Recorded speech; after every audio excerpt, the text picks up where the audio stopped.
Hi and welcome to another video. From the 2nd of January until today, which is the 30th of January, I've gone from 111.5 kilos down to 104.7 kilos, which is a loss of 6.8 kilos, which is literally just over a stone. And the idea of this video is to talk you through how I've done it.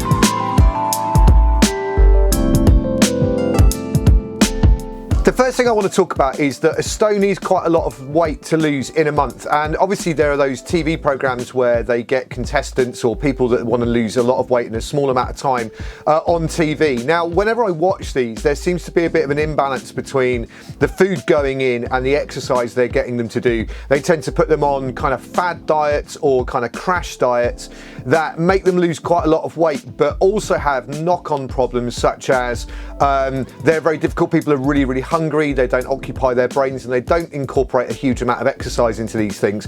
If you want to lose weight, you need to exercise more and eat less, and that's exactly what I've been doing over this last month. I'm not a great believer in these kind of TV programs where they just put people on hugely restricted diets that aren't necessarily very good for them and don't incorporate exercise into them, but it does make for good TV.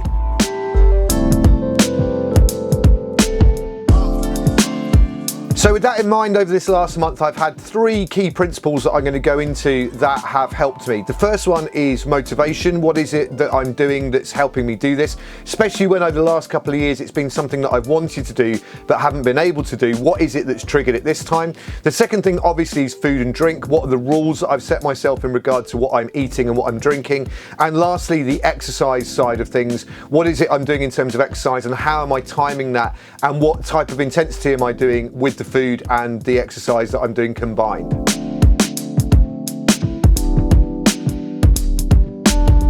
So let's look at the first part of this. In terms of motivation, there are two types of motivation. I've talked about this before on my videos. There's intrinsic motivation and extrinsic motivation. Intrinsic motivation is, to kind of simplify it, it's something that you want to do for the act of doing it in itself. Extrinsic motivation is where you might be motivated to do something by external factors. For example, if you don't like your job very much, perhaps you're externally motivated by the fact that you get an income for doing that, but you might hate your job. Whereas other people might be lucky that they might do jobs that they would do even if they didn't need the income from that.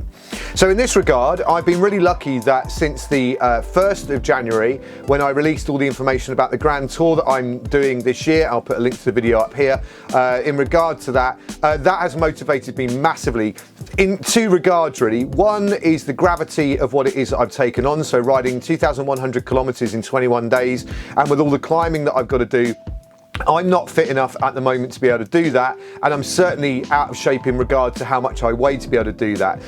So that's motivated me, but also the response I've had from people that have come forward and said, I'll do this with you, or I'll stomp up the money for you for the charity thing, or I'll lend support, whatever it might be. And even to the point where some people have decided that they're going to use it as a vehicle to get fit as well. So there are some factors involved in the motivation for doing this, plus the fact, off the back of that, I've been wanting and needing to get myself in shape for a couple of years now, and those of you that know the story about what's been going on last year alongside everybody else's lockdown, my wife's treatment and everything else that's been going on, I have really struggled with relying on alcohol and food and drink in general as a bit of a comfort blanket, if you like, and it's time for all of that to change. Things are in place now where life's getting back to normal, or whatever normal is for most people at the minute, but we've been able to get back into a routine, and now is the time to sort that out. So I have a lot of motivating factors that are pointing me in the right direction at this precise moment in time. So let's get into one of the big factors of what I've been doing. The first part of this is food and drink, really. So let's look at the drink side of things. Since the beginning of January, I haven't had any alcohol at all. And that was a big factor for me because I was drinking so much alcohol, empty calories, that just taking that out of the equation is bound to result in me losing weight. No problem at all. I've also been drinking a ton of water. Some of that is consciously, but also some of that is due to the training that I'm doing. And the only other thing I've been drinking really is a couple of cups of black coffee in the morning as part of the 16/8, which I'll go into, and also maybe a couple of cups of coffee with some milk in it, but always decaf for me. I never drink anything with caffeine. So cutting the alcohol out, loads of water and a couple of cups of coffee a day, and for me that's decaf. In regard to the food, there are two major factors of the way that me and my wife are both approaching this at the minute. The first one is 16/8 fasting. So that's a pretty simple principle really, where you fast for 16 hours every day and you eat within an 8-hour window. So for me, I stop eating no later than 8 o'clock at night, and then I don't eat anything before midday the next day. So that gives me a 16-hour window of fasting, most of which are asleep for. I've always struggled with finding out what I want to have for breakfast anyway, so taking that out of the equation hasn't been a big deal for me. So in the morning when I get up, I have a couple of cups of black coffee without milk, so it won't trigger that break of the fast that you get with the insulin. With lactose, you can have things like bulletproof coffee. There are some things that you can eat and drink that won't trigger the break of the fast, but I like to keep it super simple, have plenty of water, a couple of cups of decaf coffee, and then around about midday, I have a cup of coffee with some milk in it and have my first lunchtime meal of the day. So 16/8 is the first thing that I'm doing, and I'm doing that every single day. I find that really easy to do. So that's the first principle, is 16/8 fasting.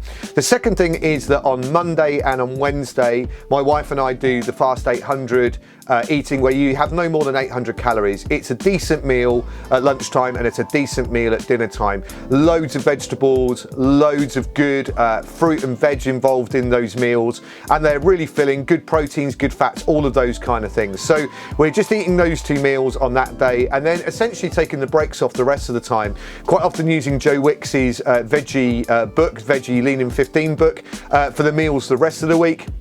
Certainly not calorie counting. And on occasions over the last month, I've had a couple of roast dinners with all the trimmings. I've had some chocolate. I've had, what else have I had? Some biscuits here and there. I haven't really been worrying about that too much, because I know that on Monday and Wednesday I'm eating really carefully, but those are the only 2 days of the week where I'm really kind of calorie counting and making sure that we stick to that idea. We've also cut down on the amount of meat that we're eating. We're only eating meat maybe once or twice a week. We used to eat meat every single day. Part of that's an environmental concern. We've decided to bring our meat in from a local supplier, grass-fed meats. And essentially I know that's normally quite expensive, but we're not a really rich family that can afford to kind of replace the amount of meat we were consuming with completely local and grass-fed meat. So we're spending about the same amount of money per month on meat, but we're only having it twice a month now. The rest of the stuff we have is almost completely vegetarian, and I'm really enjoying that element of being able to get the veggies in very easily. One of the most important factors that we've discovered in terms of being able to eat properly is a bit of a faff, but actually once you get into it and you get a bit of a kind of plan written up, is all the preparation side of things. Now, because of Bex recovering from her chemotherapy, we have priority ordering with Sainsbury's, and so we can order what we need in. Now that means that every Sunday night, Bex and I sit down with our recipe books and we decide what we're going to eat, and we order accordingly. Now that has a twofold effect. One, it takes the guesswork out of things and you know what you're doing each day. It means you just get the ingredients out, you cook it and you eat it. And the other thing is that you don't end up ordering in a load of stuff that you're not supposed to be eating, and you've got that temptation there. So whilst it is a bit of a faff sometimes, this preparation can actually be one of the core things about it. As much as you might sit down and plan your training, sitting down, if you're going to want to lose weight and eat properly, sitting down and planning your meal preparation is absolutely key. Now we have a spreadsheet now where we just pick things across. It says the page number on it. If it's part of the Fast 800, it tells us what a calorie count is, and we just cut and paste that into the next meal thing, and then we go through the recipe books and we write down what we need to order from Sainsbury's, put the order in, and it arrives at our door.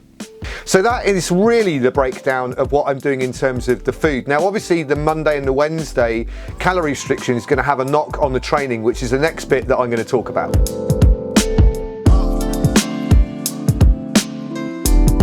So in regard to training, I work on a 4-week block cycle. So week 1 is always going to be a rest and recovery week. So the first week of January, very little in terms of intensity. I think 4 to 5 hours on the bike, nothing much, and I think I did a very short run of 2 or 3 kilometers.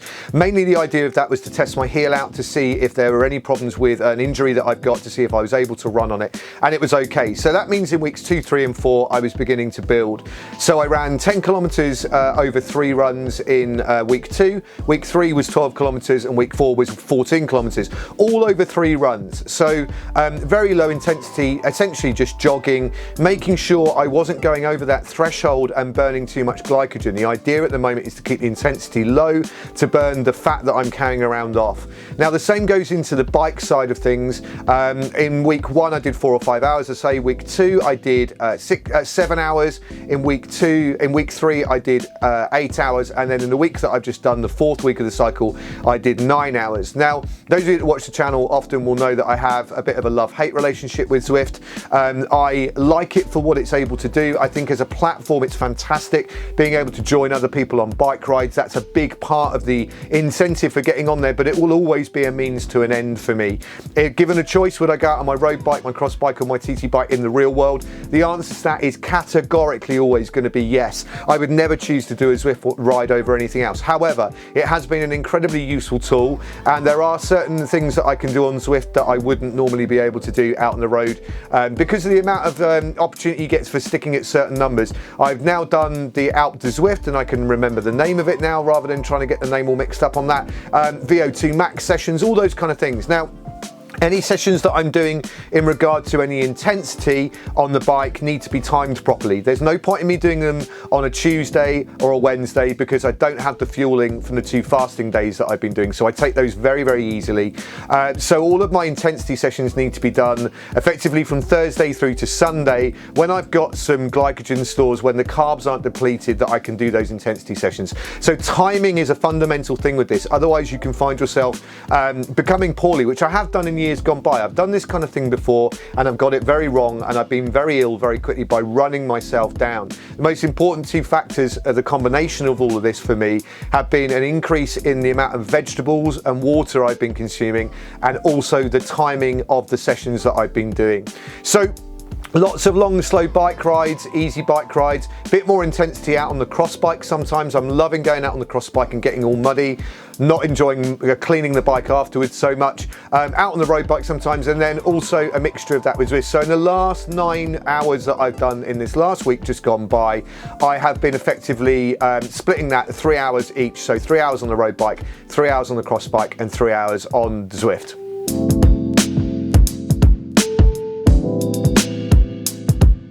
So in essence, it really comes down to that. There's no secret here really. Ultimately, if you want to lose weight, you have to reduce the amount of calories that you're bringing in, and you have to burn more calories out with exercise. Now, a stone in a month might be quite extreme, but as I said, I think even if I just stopped drinking, I'd have dropped probably half of that. It's not as extreme as it might seem for some people when you see some of those dieting programs. Some of the key principles we've got here are why you're doing it, the motivation behind it. Is that a healthy motivation, or is it something extrinsic like you want to look good on Instagram or something? Or is it something more driven, it has more basis to it, and it's a little bit more long term? In terms of food and drink side of things, I think really planning it is probably the most important thing. I guess it doesn't really matter what you do.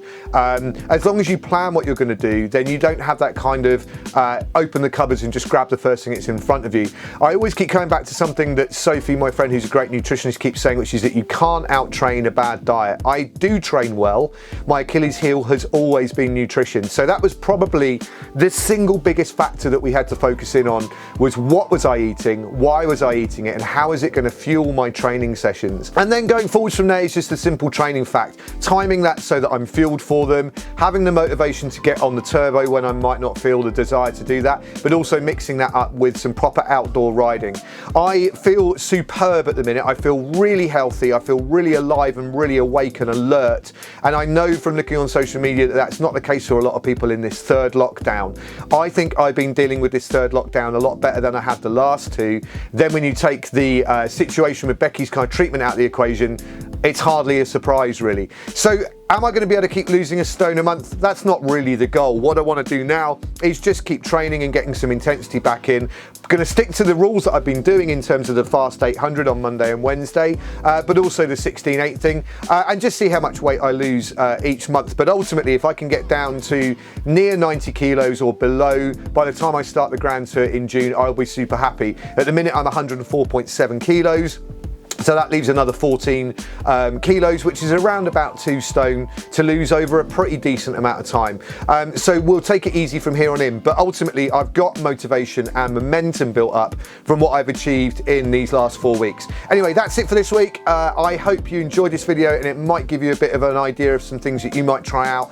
If you haven't subscribed to the channel, then please do. Subscribe button's below, hit the notifications bell. If you've liked this video, hit the thumbs up as well. And I will see you on a video next week on Monday. Have a good week, take care.